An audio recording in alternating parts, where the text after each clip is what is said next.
నమస్తే వ్యూవర్స్, చేదు లేకుండా మనం మెంతికూర టొమాటో కర్రీ సింపుల్గా టేస్టీగా ఎలా ప్రిపేర్ చేసుకోవాలో చూద్దాము. స్టవ్ పైన కడాయి పెట్టుకుని 2 టేబుల్ స్పూన్స్ ఆయిల్ యాడ్ చేసుకోవాలి.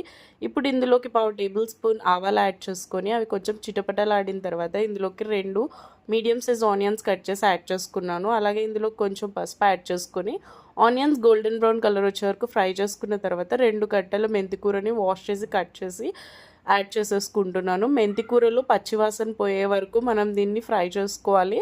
అలాగే మెంతికూర ఉడికేటప్పుడే మనం సాల్ట్ కూడా యాడ్ చేసుకుందాం. నేను 1 టేబుల్ స్పూన్ సాల్ట్ యాడ్ చేసి మూత పెట్టుకొని ఈ విధంగా కుక్ చేసుకున్నాను. ఇప్పుడు ఇందులోకి 1/2 kg టొమాటోస్ యాడ్ చేసుకుంటున్నాను. టొమాటోస్ కూడా ముక్కలుగా లేకుండా సాఫ్ట్గా అయ్యే వరకు కుక్ చేసుకోవాలి. మీకు కావాలంటే కొంచెం వాటర్ యాడ్ చేసుకొని కుక్ చేసుకోండి.